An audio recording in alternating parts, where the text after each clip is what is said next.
আসসালামু আলাইকুম। গাছে পানি দিতে দিতে প্রতিদিন বিকেলে কথা হয় আপনাদের সাথে। তো কেমন আছেন আপনারা? আমার যারা ভিউয়ার্সরা আছেন, আমার আপু আন্টি ভাইয়া, ছোট ছোট সোনামণিরা, কে কোথা থেকে দেখছেন, কেমন আছেন, কেমন কাটছে শীতকাল? এখন তো ছুটির সময়, নিশ্চয়ই গ্রামের বাড়িতে গিয়েছেন কিংবা কোথাও বেড়াতে। তো এই তো আমার গাছগুলোতে সন্ধ্যার আগ দিয়ে একটু পানি দিয়ে দিচ্ছি। যদিও শীতের দিন, তারপরেও কিন্তু অনেক কড়া দিন, সারা দিন রোদ। একবারে টবের মাটি তো একবার শুকিয়ে মাটিগুলো করকরে হয়ে থাকে। অল্প করেই পানি দিই, টবে আর কতটুকু পানি দেওয়া যায়। তো এই তো পানি দিয়ে চলে আসলাম আমার রান্নাঘরে। বিকেলে রান্নাবান্না আর কি, ডিনারের আয়োজন। তো এখন আমার দুপুরের থেকে বিকেলে একটু রান্নাবান্নার চাপটা পড়ে। সব রেডি করে রাখলে সময় লাগে না।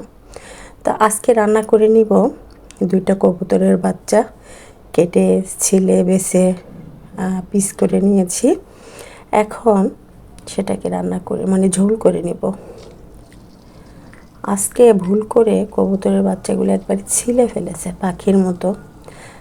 তো যাই হোক, আর কি করার। আমি এখানে কিছু গরম মশলা, পরিমাণ মতো একটু তেল দিয়ে দিলাম। তেলটা এখন অল্প খাওয়ারই চেষ্টা করছি।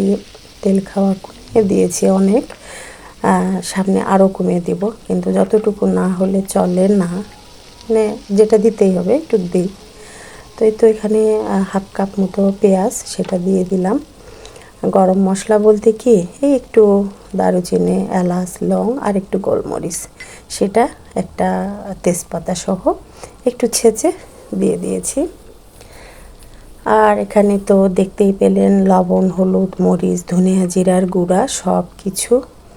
একটু আজকে আদা রসুন একটু পেস্ট করে নিয়েছিলাম পেঁয়াজের সাথে।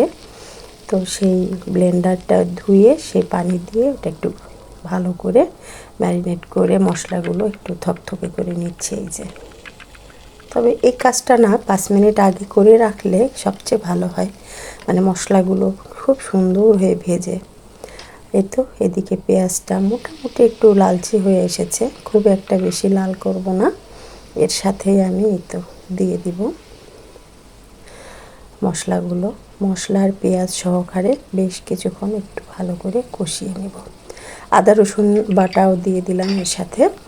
তো আদা রসুন বাটা, যেহেতু কাঁচা রসুন, আদা আর এদিকে ধুনা আর সব গুঁড়া মশলার গুঁড়াগুলো সব কিছু একসাথে ভালো করে নেড়ে চেড়ে কষিয়ে যখন তেলটা উপরে উঠবে, তখন এর সাথে আমরা মাংসটা অ্যাড করে দিব। তো যে যেমন করে পারে রান্না করে। এক সময় আমিও যখন যেভাবে সুবিধা হয়, আমি সেইভাবে রান্না করতে স্বাচ্ছন্দ্য বোধ করি। যে আজকে এইভাবে করলাম, যে কালকে এইভাবেই করব, নিয়মিত মাংস এইভাবেই রান্না করি তা কিন্তু না। তবে বেশিরভাগটাই কিন্তু আমি একবারে সব সহকারে কষিয়েই রান্না করি। ওইটা আমার কাছে কেন জানি সহজ লাগে। তো এই তো মশলাটা কিন্তু আমার ভালো করে কষিয়ে একবারে কি সুন্দর হয়ে আসছে দেখেন। এর সাথে আমি কেটে বেছে রাখা এই যে 2টা কবুতর বাচ্চা কেটে নিয়েছি, সেটা একটু দিয়ে দিলাম। এখন এটাকে ভালো করে কষিয়ে নেব। আগে মশলাটা দিয়ে কিছুক্ষণ কষিয়ে নিয়ে তারপরে একটু ঝোল সমেত আবার একবার কষিয়ে নিয়ে তারপরে দেখা যাক ঝোল কতটুকু রাখি। তবে আলু দিব, নতুন আলু যেহেতু, এখন সবটার সাথেই কিন্তু আলু চলবে। আর আমার বাচ্চারা মাংস খেতে পছন্দ করে, কিন্তু তার থেকে মাংসর সাথে আলু আরও পছন্দ করে। খাওয়া দাওয়া, চলাফেরা, ঘোরাফেরা সব মিলিয়ে কিন্তু খুব সুন্দর একটা দিন। যদিও ঠান্ডা আমার সমস্যা, তারপরেও আমার কেন জানি খুব ভালো লাগে শীতকালটা। এই যে একটু কষিয়ে নিলাম, আর একটু ভালো করে কষিয়ে নিব, তারপরে ঝোল দিয়ে দিব। তো কবুতরের মাংস কার কেমন পছন্দ, আমাদের ঘরে কিন্তু অনেক পছন্দ। আমরা কিন্তু যদিও আমার পালা কবুতর, শখের বসে কবুতর কিনে নিয়ে এসে খাঁচায় রেখে আমার হলো কবুতর পালা।